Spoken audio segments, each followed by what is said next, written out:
Hello everybody, welcome back to ULM. We are here with yet another episode number 12, part 12, and we are New Orleans Bowl champions. We're not Sun Belt champions, but we are New Orleans Bowl champions, and that is enough to get us another contract extension. We have absolutely crushed it in this one here. We're finishing 19th, ranked 19th. Their team prestige has gone up 2 whole stars since our last extension, and once again we've met our goals. Still haven't achieved the natty. I don't even know if that's possible with this school, but we have won the Sun Belt at least 1 of 3 years, and we finished in the top 25 2 of 3 years. So we've, which I don't know about that. I don't know what of the year we finished. I haven't kept track of it if we have, but we for sure did this year. So I guess that counts. But anyway, yeah, I mean things are going well for our coaching tenure so far. We have had all winning seasons except for one, and that was our first year, which wasn't really our guys. But outside of that, we have had successful winning football in Monroe ever since. And this year was probably the top of that as we went 12-1 after a win over Memphis in the New Orleans Bowl. So we are the class here. And this, I pointed this out, or I'll head back to it once we go over, or here. See, the Rose Bowl. North Texas made it to the Rose Bowl. They had a completely perfect season. They won the Sun Belt, and they got a bid to the Rose Bowl. And they went up against Oregon State, who was ranked 9th, and they got absolutely shellacked, 52-0. I mean, this feels like real life. This feels like Oregon Liberty from this year. You know what I mean? Like absolutely nuts. And even crazier, Purdue actually makes it to the Sugar Bowl to play in the BCS National Championship, and they go up against a 2-loss Texas team who somehow made it, and Texas is the national champion. So last year it was Nebraska, I believe, and this year it is the Longhorns of Texas. So looking over our All-Americans, and we finally have one. Darnell Leach, our freshman wide receiver, has 1,400 yards to the air, 90 receptions for 14 touchdowns, and that will get him All-American honors. I believe that is our first, I think. But yeah, we finally have an All-American. About time, dude. 12-1, you'd think we'd have at least a couple guys who were good enough to get the looks or views from the college football world at large, and it looks like that is the case as we finally get an All-American, first-team All-American, and now on the second team, this is really our last chance to see if we're going to get another All-American. It's not looking good. It's not. Oh, hold on. Our kicker, Marty Ballard, our sophomore kicker, he gets himself All-American honors, which is weird because he had a pretty identical season to last year. It was actually slightly worse. So I don't know what makes him an All-American. I guess kicking in the 2007 season was really bad. So there was really no one else to put in that slot except for a kicker from the University of Louisiana Monroe. But whatever. So we have a first-year starter in Reggie White. He's a redshirt sophomore. This is his first season starting for us, of course, and he threw for 3,400 yards and almost 30 touchdowns, which probably is a record, I think, since I've taken over. I don't think we've had a quarterback get really close to 30 touchdowns, so that's pretty massive for our passing game. And Frank Young puts 1,200 yards on the ground. It's his best season as an Indian and his last season since he's a senior, so he will be leaving. And then, of course, our backup, Wade Richmond, has 500 yards himself, so almost 2,000 yards on the ground game between, 2 running backs, so that's really nice to see. Solomon Lynch almost hits that 1,000-yard mark. This is his first season really as a starter. He's a junior. He's kind of slotted in maybe as a 4th or 5th option, in other seasons, but this is his first year as like the 2nd option. So that's how receiving stacks up here. Ray Daniel, another kind of first-year starter. Looks like he started his freshman year, but we kind of replaced him in the other years. But he had a really good season. He made up for it for not playing in the other couple seasons. Santiago also has a pretty decent year here. Kobe Hatfield, I think, is someone we slotted in for somebody else. Has an all-right season, I guess. The sack numbers are down from where they were last year. Remember, they were pretty bad last year, but still, I'd like to see a little bit more production from our O-line if possible. So Joe Vaughn, our freshman right outside linebacker, leads the team in tackles. And then Patrick Higgins, our left end, leads the team in TFL. So getting some production on the edge is always a nice thing to see. I appreciate things like that. Higgins also leads the team in sacks by just 1. And then Mo Holt, what a name, Mo Holt, our junior cornerback, basically has an identical year as last year, but it's enough to lead the team in interceptions, or at least tie it with Stewart. And he also leads the team in pass deflections with 17, which is good. So that is how the statistics of our team play out. So now we're going to look at, I guess, the college football world at large, take a look at how the Sun Belt finished overall, and there you see we sit atop the Sun Belt because of overall record, but of course, if you pay attention to conference record, North Texas is your winner. And there really isn't anybody close. The next closest team, I guess, is Middle Tennessee State, but their overall record is really bad. So even Lafayette sits above them. But I don't know why the game is seeded this way when that's not how things actually work. But yeah, the Sun Belt was really rough this year. But of course, North Texas decided to be absolutely madmen this year. So take a look at the rankings. Texas, Oklahoma side by side, 1 and 2. That's pretty cool. North Texas comes in at 7. They dropped from 3. Of course, Purdue is here too, which is pretty wild. Kansas State lost. That was weird.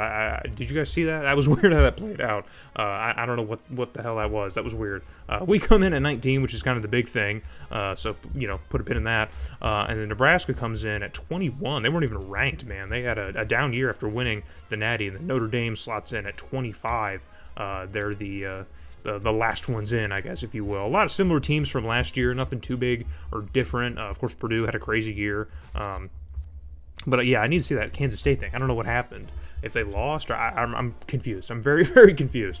Anyway, heading into the offseason, take a look at everyone who's leaving. There's a lot of familiar names who are hanging it up and leaving. It's not a ton of people leaving, but these are all pretty significant guys. So it looks like Reggie Wright is maybe transferring out because he's a sophomore. So looks like he's done being a sucker in an Indian uniform. Looks like he's done. He wants to leave. So, but Frank Young is graduating, which is kind of the biggest one here. It's going to be a pretty big hole to fill. Otherwise, around the rest of the roster, I don't think there's too much that we'll be missing out on. Yeah, Brad Watkins didn't even really play for us last year. I mean, it looks like his freshman year was really dominant for us, but yeah, just didn't really see the field because we've just gotten better, which is, the common theme. We're just continuing to get better. I'm even outpacing my year 1 or 2 recruits. So, yeah, it's good. So we're going to take a look now at our recruiting class for this year. Remember, last year we took a humongous step back and dropped all the way down to 47. We were at 6 in 2006, and heading into, the 07 season, we dropped down to 47. But here you go. We have a handful of blue chips, a handful of 5 stars, and a couple quarterbacks in there, too, and, of course, some defensive positions, so that's important there. We also have a 4-star running back, which is important. We got a ton of quarterbacks, dude, like, just a ton. A bunch of them wanted to come, so obviously a lot of them were probably going to get cut.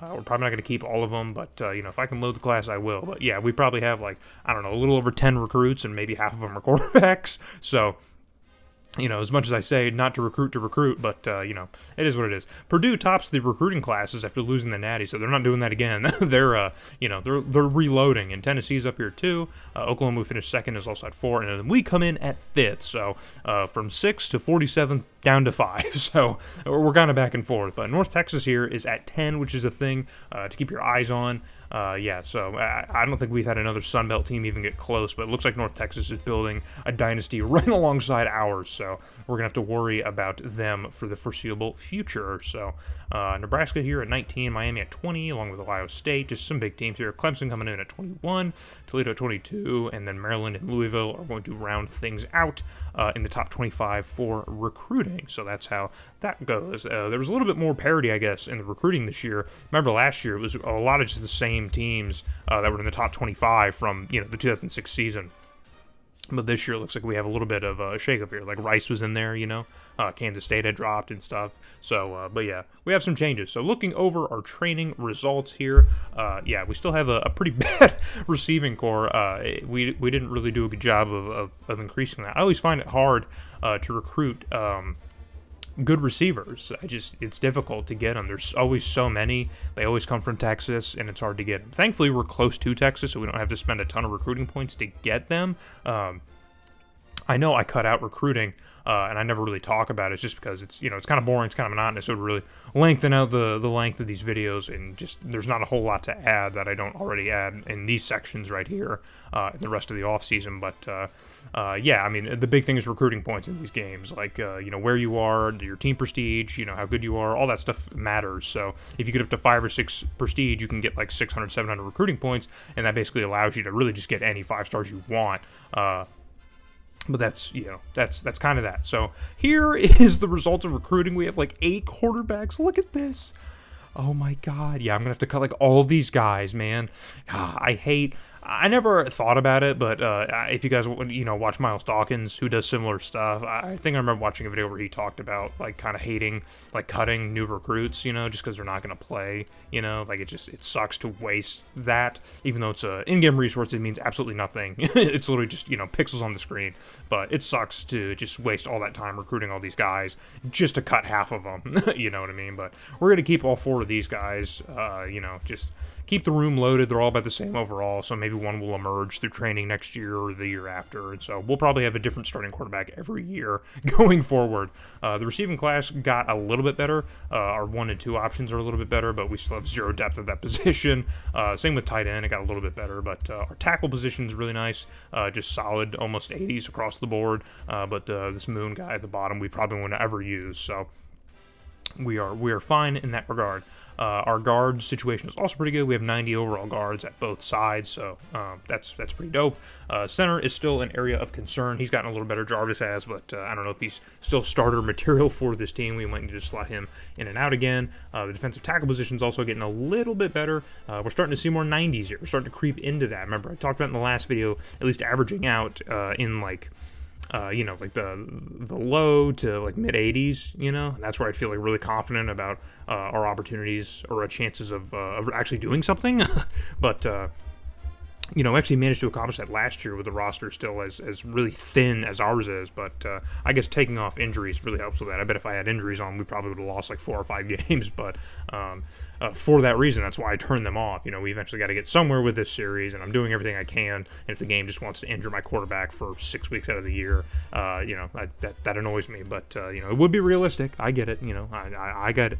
But either way, so we're gonna take a look now at the depth chart and just see exactly who we're gonna run where. And who you can expect to see on the field if we get into another bowl game, which I would assume we will. We've been to bowl games the last like 4 or 5 years. So Sean Page is going to be our starting quarterback. He is a junior, so he's going to be a first-year starter as a junior. We have a Manning on the team, and in my headcanon, he's going to be related to the Manning. So he's the forgotten Manning brother. Wade Richmond is going to be our starting running back from last year, of course. Monroe we still have at fullback. We had the touchdowns in the New Orleans Bowl. Leach is also still here at receiving corps, who I think was our All-American. So we still have a lot of our big names from last year here. Of course, we have a different quarterback, but we haven't gotten worse at that position, so I'm not super worried about it. And then obviously we can replace Eric Jarvis at center because he's probably one of the worst offensive linemen that we have on the team. So we just definitely need to slot him out and just get a little bit better. We have a ton of depth at that position, like on the D-line and the O-line, so we can shift that around freely, but it's just at the skill positions, like receiver and like running back and stuff, where we really do not have like a ton of depth, and that's where the team, I guess, really kind of struggles on my end, but even at cornerback, we're starting to get a little bit better. I wish our safety positions were a little bit better, but it is what it is, and we finally have an 80 overall kicker, so maybe we'll have a actually good, decent kicking season, maybe in the 80 percentile and not the 70, but I don't know, maybe that's wishful thinking, so... But that's going to be just about how the roster shakes up. And now we're going to take a look ahead at our next season, the 2008 schedule. Here it is. A lot of familiar faces. I think we've played UCF like most years, or maybe Temple. I don't know. But hope to see you guys in the next video when we go over our 2008 season in Monroe.